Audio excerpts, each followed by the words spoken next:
तमाम देखने वालों और सुनने वालों को बहुत बहुत सलाम। मैं बाबू दाऊद बख्शी आप सबके सामने एक नई वीडियो के साथ हाजिर हूँ और आज मैं आपको एक ऐसी शख्सियत से मिलाने वाला हूँ जो बहुत ही रूहानी हैं और ये रोमन कैथोलिक चर्च के रहनुमा हैं और लुड़की गांव है, तहसील डस्का का लुड़की गांव, उस चर्च के इंचार्ज हैं। और इन्होंने बहुत ही बाकमाल एक काम किया है और वो काम ये है कि इन्होंने 40 दिन का रोज़ा रखा है। 40 दिन का एक रोज़ा रखा है। पहले दिन से स्टार्ट किया है और उसके बाद कुछ भी खाया पिया नहीं। बहुत ही ये बहादुरी और बहुत ही तसल्ली और बहुत ही तहम्मुल मजाजी का काम है कि इतने दिन बगैर खाए पिए रहना। क्योंकि हम सब जानते हैं कि अगर एक दिन या 2 दिन भी पानी ना पिया जाए तो हमारे जिस्म के जो ऑर्गन्स हैं वो अफेक्ट होना शुरू हो जाते हैं। सिंपल के गुर्दे खराब होना शुरू हो जाते हैं अगर हम पानी नहीं पीते। तो इन्होंने इतने दिनों से ना कुछ खाया है और ना कुछ पिया है। तो आज मैं आपको उनसे मिलवाने जा रहा हूँ। बाबू दानिश इनका नाम है और उनसे जानते हैं कि इन 40 दिनों में उनका क्या तजर्बा रहा है। तो बाबूजी क्या हाल है आपके? ठीक ठाक है जी, खुदा का शुक्र। आप सुनाएं, आप ठीक ठाक? जी बिल्कुल खैरियत। 40 दिन से आपने रोज़ा स्टार्ट किया है, तकरीबन 21 फरवरी से। जी 21 फरवरी की शाम से इन्होंने रोज़ा स्टार्ट किया है और अभी तक जारी है। तो बाबूजी जब आपने रोज़ा रखा, स्टार्ट किया रोज़ा, उसके बाद हमारे देखने वालों को बताएं कि आपने कैसे रोज़ा स्टार्ट किया है और इन दिनों में आप क्या खाते पीते रहे हैं। बाबूजी, रोज़ा जब मैंने रखा तो मैंने अपने रोज़े का आगाज़ जो है वो दुआ से किया और इन 40 दिनों में मैंने ना तो पानी पिया ना कुछ खाया, क्योंकि रोज़े का मतलब जो है वो अपने आप को तोड़ना है, यीशु के दुखों को महसूस करना है। तो मैंने इन दिनों में जो है वो पानी का एक कतरा भी जो है वो नहीं पिया, कि जो मैं अपनी बॉडी को मेंटेन रखने के लिए पानी वगैरह का इस्तेमाल करता, वो मैंने इस्तेमाल नहीं किया। इसमें जब भी मुझे कमज़ोरी महसूस होती थी या भूख और प्यास का एहसास होता था तो मैं हफ्ते में 2 बार अपने मुकामी church saint Francis of Assisi Catholic church लुड़की में पाक जुम्मे की इबादत जो है 14 मुकाम की इबादत के दौरान और एतवार की इबादत के दौरान जो है वो मैं पाक यूखरिस्त हासिल करता था। और जब मैं पाक यूखरिस्त हासिल करता तो मुझे ऐसे ही लगता था जैसे मैंने पेट भर के खाना खा लिया है। मुझे पानी और भूख के जो है भूख और प्यास की ज़रा भी तलब जो है वो ना रहती थी। सॉरी आपकी बात काट रहा हूँ। मैं बताना चाहता हूँ, बहुत सारे लोग जो हमारा चैनल देखते हैं, हमारे मुस्लिम बहन भाई हैं, बेटे बेटियां हैं, तो मैं उनको बताना चाहता हूँ कि जो ये कह रहे हैं कि मैं जुमे को और इतवार को पाक शराकत हासिल करता था, वो कैथोलिक कलीसिया में चर्च में एक रूहानी तबर्रक है जो हासिल किया जाता है, तो वो हासिल करते थे। और वो छोटा सा एक पीस होता है रूहानी तबर्रक का और सिर्फ वो हासिल करते थे और कहते हैं कि उसी से ही सारी भूख, सारे प्यास जो है वो खत्म हो जाती थी। उसके बाद एहसास खत्म हो जाता था कि मुझे भूख है या मुझे प्यास लगी है। बाबूजी, मैं चाहूँगा कि इन 40 दिनों में आपने ना कुछ खाया है ना पिया है और इतना लंबा रोज़ा आपने रखा है। तो पहले मैं चाहूँगा कि आप थोड़ा सा ना रोज़े का मतलब बयान करें कि रोज़े का मतलब क्या है। रोज़े का मतलब है अपने आप को तोड़ना, अपने आप को दुख देना और खुदा के साथ जो है अपने रिश्ते को जो है वो ताल्लुक़ करना, अपने आप को खुदा के साथ जोड़ना और अपने रिश्ते को खुदा के साथ मजबूत करने का मतलब रोज़ा है। और मैंने ये रोज़ा इसलिए रखा था कि मैं खुदा के साथ अपने रिश्ते को जो है वो मजबूत कर सकूँ। बहुत दफ़ा लोग रोज़ा रखते हैं, कुछ लोग रोज़ा रखते हैं कि मेरी बीमारी दूर हो जाए। कुछ रोज़ा रखते हैं कि कोई काम है, बड़ा काम है जो नहीं हो रहा, खुदा से दुआ करते हैं कि मेरा वो काम हो जाए। मुख्तलिफ मकासद के लिए लोग रोज़ा रखते हैं। तो क्या आपके नज़दीक कैसा रोज़ा होना चाहिए? खुदा की खुशनुदी के लिए या अपने अपने सिर्फ मकसद लेकर रोज़ा रखना चाहिए? मकसद जो है वो आपके अपने होने चाहिए। अगर आपका कोई मकसद हल नहीं हो रहा तो आप उस मकसद के लिए रोज़ा रख सकते हैं।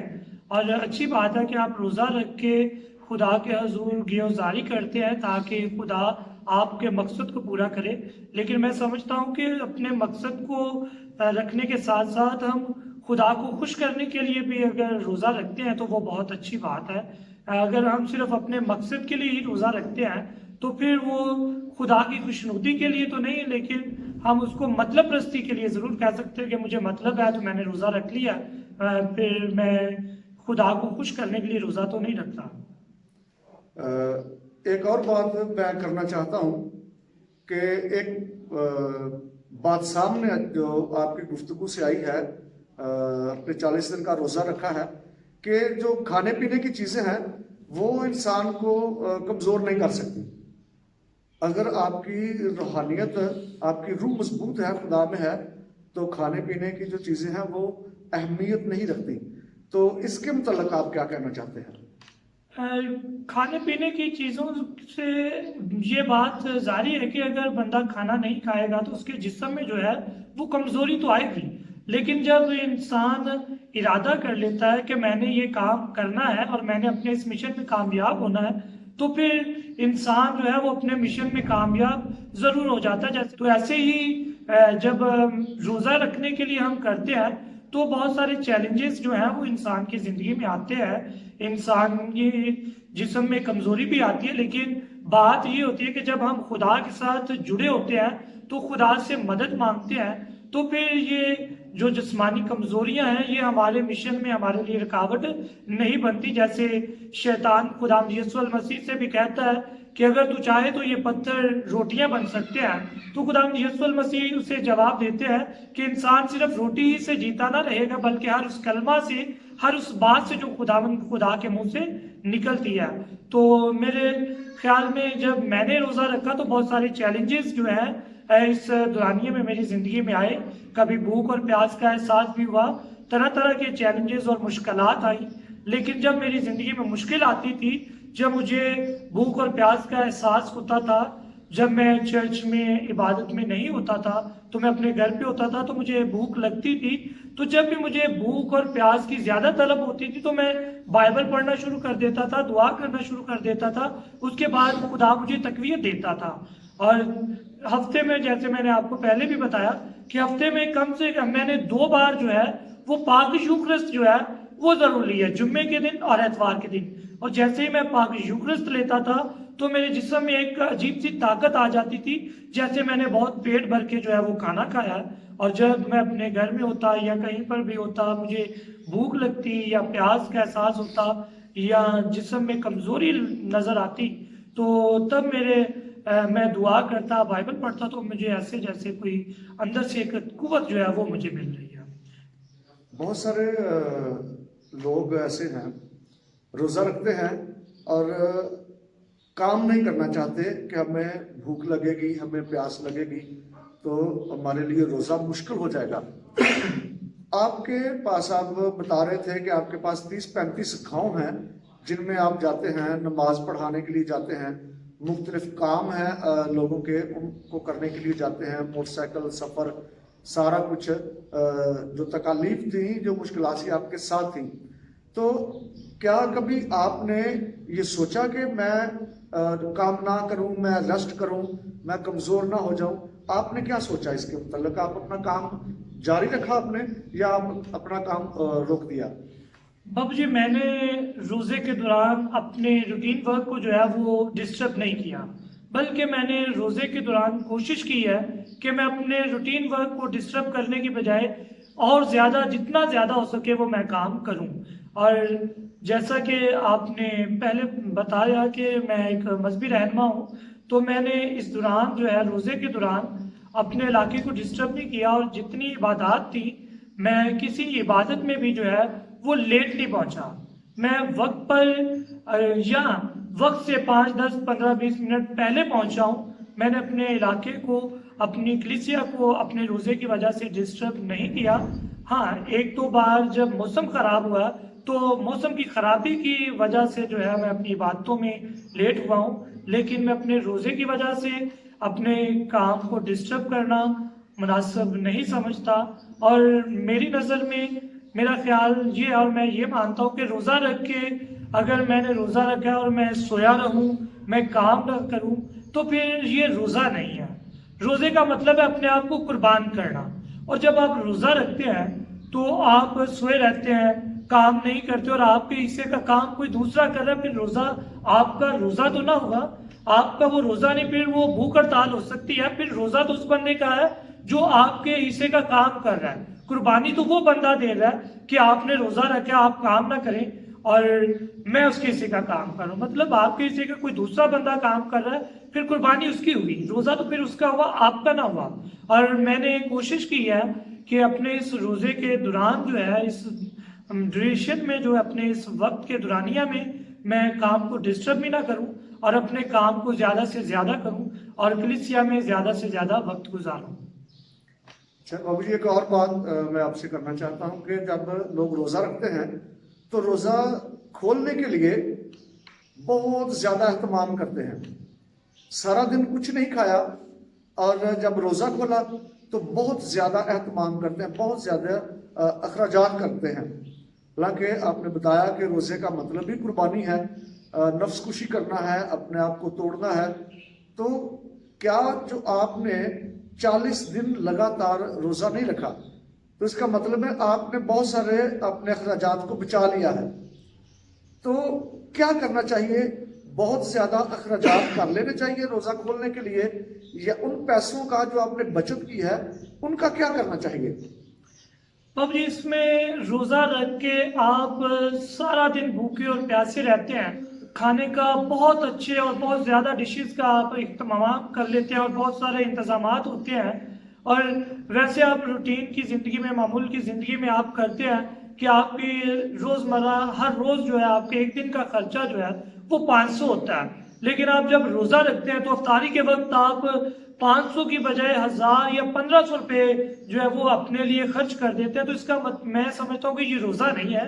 रोज़ा रखने का मतलब ये है कि आपने 2 वक्त का खाना नहीं खाया, आपने एक दिन में 2-3 वक्त का खाना खाने के बजाय 1 वक्त का खाना खाया और 2 वक्त का खाना जो है वो आपने बचाया है। तो इसका मतलब ये है कि आप जो 2 वक्त का खाना बचा रहे हैं वो आप उनको दें जो ज़रूरतमंद है, जो भूखे हैं, जो गरीब हैं, यतीम हैं, जिनके पास खाने का इंतज़ाम नहीं है।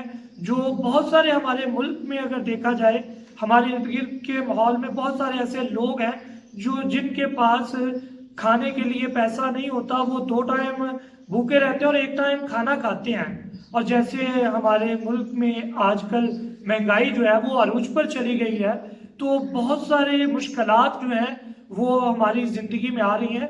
तो रोज़ा रखने का मतलब ये है कि रोज़े के दौरान आपने जो खाना बचाया है, जो रुपया पैसा आपने सेव किया है, वो अपने पास ना रखें या अपनी ज़ात पर खर्च करने की बजाय आप उस खाने को जो है, उस रुपये पैसे को गरीबों यतीमों के लिए सर्व करें, ज़रूरतमंदों को दें, ताकि वो भी आपके साथ मिलकर ज़िंदगी को अच्छे तरीके से गुजार सकें, वो भी खाना जो है खा सकें और ईद पाशका की खुशियों को अच्छे तरीके से सेलिब्रेट कर सकें। आप सब ने सुना है। हम बहुत ज़्यादा लंबी बातचीत नहीं करना चाहते ताकि वीडियो बहुत लंबी ना हो जाए। आप सब ने सुना है कि 40 दिन का इकट्ठा रोज़ा रखा गया है और आपके सामने है, खुदा ने उनको बहुत अच्छी सेहत दी है, बहुत अच्छा हौसला उनको दिया है और उन्होंने अपना कोई भी काम जो है वो डिस्टर्ब नहीं किया। तमाम जिम्मेदारियां जो उनकी ज़िंदगी की थी रहनुमा होते हुए, और उन्होंने तमाम जिम्मेदारियों को भी निभाया है। तो जो आप हमारे देखने वाले हैं, सुनने वाले हैं, जो हमें प्यार करते हैं, ये पैगाम मैं चाहूँगा कि इसको पैगाम समझकर लोगों तक पहुँचाएं।